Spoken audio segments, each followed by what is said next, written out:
Hi everyone, and welcome to the channel. If you're new here, my name is Lyndon Houston. In today's video, I will be showing you how to cook Jamaican gungo rice and peas. Here we have some gungo, and this gungo here, it's been soaking overnight. Reason to soak it overnight because it's dry and it releases the gas out of it to not make you get ill, and make sure to change the water about 2-3 times. What I have here is a bit of ginger and a bit of garlic, and I'm going to take it through the process. To enrich the flavor, we're going to add this into it. All of that going to go into the pot. So I just put that to show you. We have here another piece of ginger, pimento berry, and we're going to put this straight in. So here I have my pressure cooker pot. I'm going to put it in the pressure cooker pot. Ensure you put 3 times the amount of water to the gungo peas. And the thing is with this, it takes time to cook. To save your time, if you want to buy the tin one, it will taste different. But to make it authentic, I'm just cooking it from scratch. And this will take a little bit of time. So I will pressure this and I will take you through the process.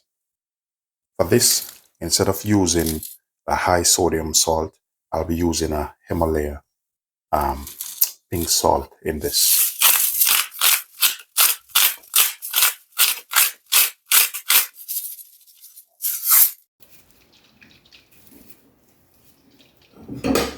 So here I have a coconut, and to make your gungo rice and peas organic, you need to use fresh coconut. Coconut is formed in 3 different shapes. Clear part is where you call it clear liquid. Inside is called the coconut water, which is good for hydration. And the second part, which is a white part, is called meat. And the third part, which they call the hocks, which is woody. So now the coconut is open.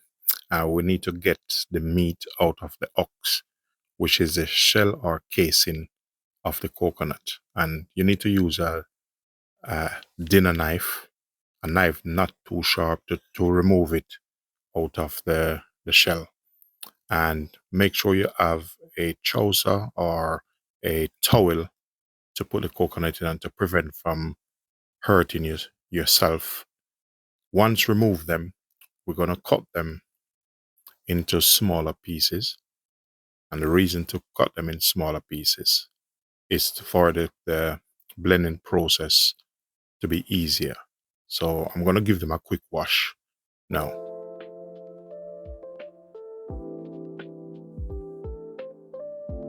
So now I'm going to cut them up about in some in slices and dices, and then the blending process will start.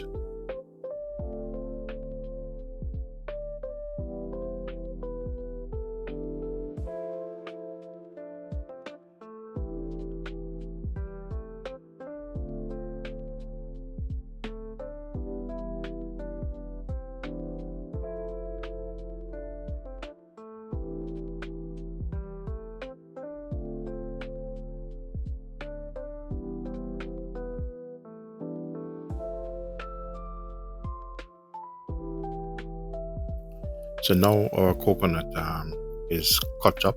Now I'm going to transfer it to the blender. I'm just using a heavy duty blender. I will pour some water in it, and the water I'm pouring it is just to cover the coconut, and then I'm going to blend it for about 2 to 3 minutes until it is fine. Now I'm opening and I'm going to check to see the consistency. As you can see there, you need that froth. I'm getting my mesh strainer, and what I'm doing, I'm straining it off, and I'll be using a spoon to press it through to make sure all the juice being extracted from the coconut. So get yourself a fairly large spoon and press him through the sieve.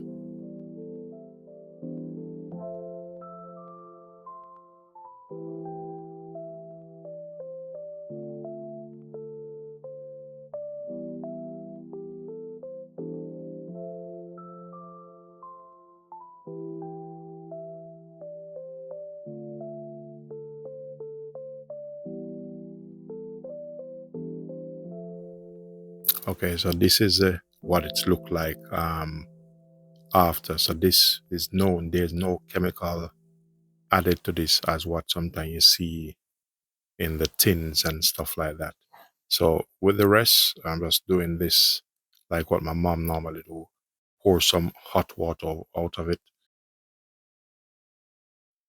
to make your authentic gungo rice and peas. I have some coconut which I juice, fresh coconut which I've juiced. That's the remaining of the coconut. This is fresh coconut, authentic style. We're doing it today. I'm gonna pour about half of this in. If I need more, because I have another dish I wanna cook. And our gungo peas, I'm gonna put them straight in. So that amount is okay for me because in my household is mostly me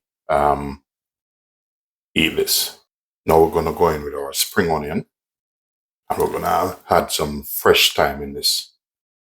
We're gonna add some garlic powder. So this just seasoned how you want to season. Next up, we're gonna add some all-purpose to this. So now I'm on the fire. We're gonna put a lid on and we're gonna bring it to a boil. So with this, I'm gonna add the rice now.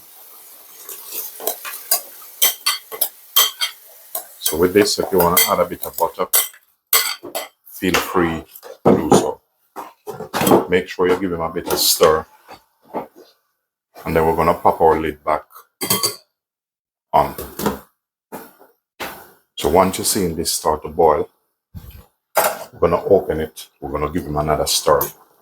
And what that do is stop it from stick, the rice from stick at the end.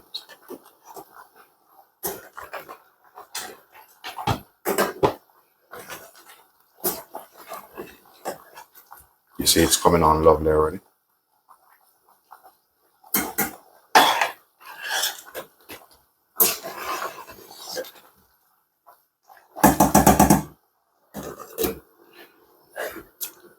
So now we're gonna reduce the flame and we're gonna let our rice steam through. So our gungo rice and peas is ready.